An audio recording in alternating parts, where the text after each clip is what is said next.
pemirsa, Anda masih bersama kami di Tatap Muka dengan tema kita pada hari ini, badai COVID di Kalteng. Kemudian kita lanjutkan, Pak. Seperti kita katakan tadi, kemudian kalau misalnya harus menunggu data dan verifikasi, bagaimana dengan warga atau penduduk yang seharusnya menerima dan terdampak ini sendiri, Pak? Itu diskresi. Adakah solusi? Itu diskresi nama kebijakan. Oke. Tentu pasti ada solusi. Yang satu hal, bahwasanya pemerintah itu, atau kalau boleh kata skop yang lebih besar, negara. Negara itu harus hadir di tengah-tengah kesulitan warganya. Siapapun dia, selama dia itu warga negara Indonesia, nggak peduli punya KK, punya KTP, nggak punya apa-apa, mereka masih adalah mereka tetap warga negara Indonesia. Dan yang tentunya dimanapun mereka berada, pemerintah daerah wajib untuk melihat dan memperhatikan mereka, siapapun dia, ya kan? Belum lagi saya rasa kemanusiaan, siapapun dia tetap sama-sama manusia, saudara kita, ya kan? Ciptaan Tuhan yang Maha Kuasa. Oke. Terkait dengan bantuan-bantuan ini, dinas sosial sudah ada metodenya untuk bagaimana nanti membantu mereka-mereka ini yang memang tidak terdata karena KK dan KTP-nya mungkin dari luar Kalimantan Tengah. Itu ada. Ya, dan kita tunggu aja bagaimana nanti penerapan di lapangan. Tapi satu hal lagi, maksud saya begini. Keadaan COVID-19 ini bukan kesalahan pemerintah ya. Jangan cuma pemerintah yang dijadikan membebani pemerintah, bukan. Pemerintah bukannya tidak mau dibebani, cuma maksud saya begini. Bagaimana caranya agar kita semua ini bersama-sama menangani ini semua, bersama-sama merasakan, bersama-sama berusaha untuk apa? Saling membantu warga kita. Ini bagi saya, di samping hikmah efek negatif daripada COVID badai corona ini, kita juga melihat ada efek positifnya. Solidaritas meningkat. Betul, solidaritas meningkat, rasa kesamaan nasib seperjuangan itu meningkat. Kita lihat ada yang naro barang-barang di pinggir jalan untuk diambil, ada yang membantu, ada yang pokoknya semua tingkat sosial kita ini kayaknya meningkat. Dan itu kita harapkan itu tetap ada.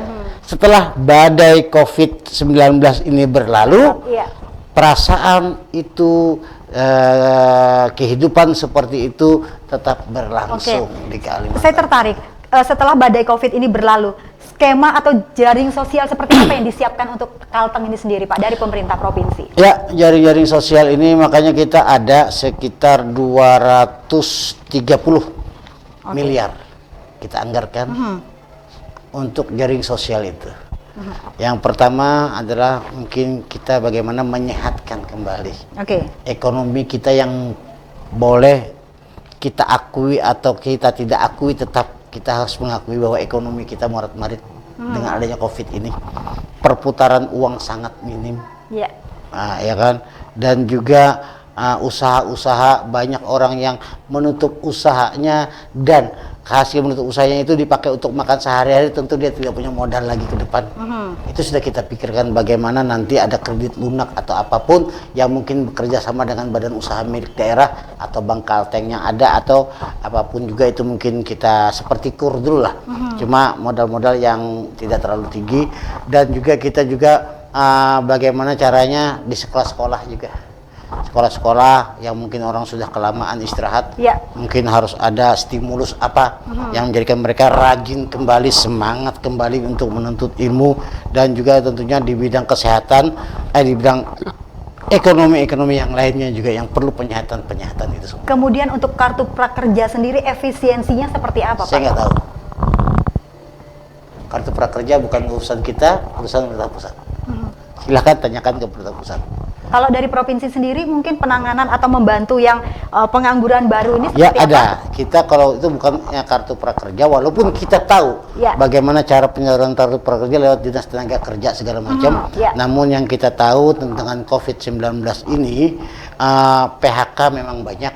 Betul, dirumahkan juga. Cuma PHK itu kelihatannya PHK yang di kota ya, perhotelan, pariwisata. Untuk usaha-usaha yang lain justru sekarang ini belum ada laporan PHK. yaitu saya sawit ya. Iya. Belum ada laporan PHK-nya. Sawit batu bara masih tetap berjalan. Masih bisa. Batu bara ada sedikit yang PHK karena dia nggak bisa operasi, cuma ya banyak kendala-kendalanya bukan karena COVID saja, ada laporannya. Artinya tentunya kita juga berpikir bagaimana caranya para teman-teman yang kena PHK ini, bisa kembali mendapatkan pekerjaan-pekerjaan, dan kita juga menghimbau para investor-investor untuk senantiasa membuka pintu perusahaannya lebar-lebar untuk warga Kalimantan Tengah. Dan tentunya ada program-program lain juga yang mungkin itu teknis ya, yang kita lakukan demi melaksanakan apa-apa yang ingin kita capai tersebut. Gitu. Kemudian seperti jaring pengamannya, ada lagi Pak yang lain yang sudah siap diterapkan atau menjadi wacana dari pemerintah provinsi sendiri? Ya, yang pertama ini wacana itu adalah penyehatan UMKM, ada jaring UMKM, penyehatan UMKM lewat koperasi segala macam, yang tentunya kita tahu mereka ini memang sangat terdampak sekali. Mereka yang biasa jualan sekarang nggak ada yang beli segala macam, terdampak kembali. Dan itu semua jaring-jaring ini sudah ada aplikasi yang sudah digelontorkan oleh Dinas Koperasi dan UMKM ya, untuk membantu mereka semua. Dan kita juga ada yang namanya klinik IUMKM.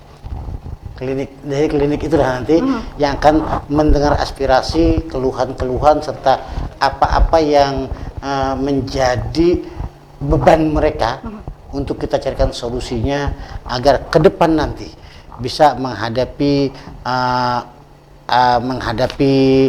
pasar yang mungkin sudah berubah dari keadaan yang sekarang.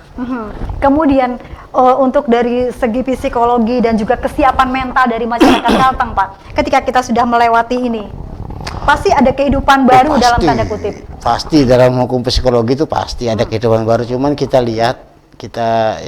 pernah lihat bahwasanya 2001 dulu pernah juga ada kehidupan yang boleh dikatakan lebih gawat daripada corona ini. Yang mudah-mudahan nggak bakalan terjadi lagi. Sampit dulu kan, lebih gawat lah itu. Lebih gawat lah itu. Oke, kita nggak usah bahas itu. Tapi kita lihat bagaimana setelah itu. Ternyata tambah ramai. Satu, setelah itu Aceh. Kita mengira dulu Aceh tatkala kena badai tsunami, hancur lebur kotanya semuanya dengan air. Kita waktu itu menyangka jangan-jangan jadi kota mati. Ternyata sekarang metropolitan. Kita pun berharap seperti itu.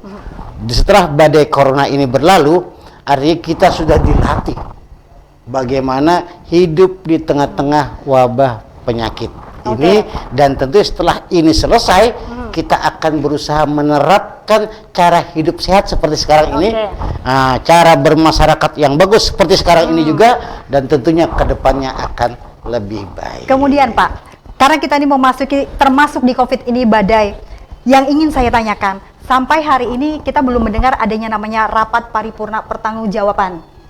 Seharusnya kan bulan April seperti tahun-tahun sebelumnya. Itu seperti apa Pak? Karena mungkin pengaruh COVID ini kah sehingga konsen dari pemerintah sendiri? Iya, kita semua tahu ada rapat paripurna pertanggungjawaban, dan sekarang kan nggak boleh paripurna ya, cuma pakai video.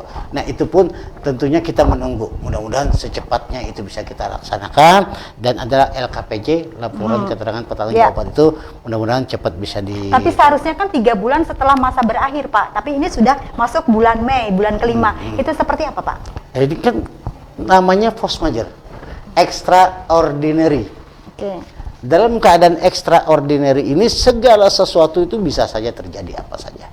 Misalnya lelang, ya ada yang ngamuk kan, sudah lelang kok dibatalkan. Ya, keadaan seperti ini bukan salah kita. Peraturannya ada, hukumnya pun ada, dan setiap peraturan itu pasti ada jalan keluarnya dan bagaimana cara menyikapinya. Rencananya kapan ini Pak mau digelar paripurna? Itu kan kalau masalah gelar paripurna, rapat segala macam itu kita tunggu jadwal dari Dewan. Dewan yang memutuskan. Ada badan musyawarah di Dewan. Paripurna apa saja, paripurna istimewa, paripurna anggaran, paripurna apapun, itu kita sesuai dengan badan musyawarah di DPRD provinsi. Tatkala mereka menjadwalkan, kita wajib hadir. Tetapi pada intinya sudah siap untuk semua laporan ini pertanggungjawaban Ya pertanggungjawaban itu kan pertanggungjawaban yang tahun kemarin. Tahun kemarin ya. Insya Allah betul. sudah siap. Oke. Kemudian Pak terakhir, karena ini tahun politik, kira-kira nih masih sohib ataukah lain hati nih Pak? Bocoran sedikit. Kalau saya sih hati terus terang saja sementara ini kalau mau bocoran karena ini badai COVID-19, hati saya sekarang ke COVID-19. Kemudian untuk ke Pikiran depan, saya pun ke COVID-19. pasangannya bagaimana nih Pak untuk tahun ke depan? Kalau Ke boleh. depan kita lihat apakah kita tidak mati di dalam COVID-19 ini, baru kita nanti Kalau kita misalnya pikirkan. masih berjalan, kira-kira bagaimana nih Pak? Kira-kira kalau- bagaimana?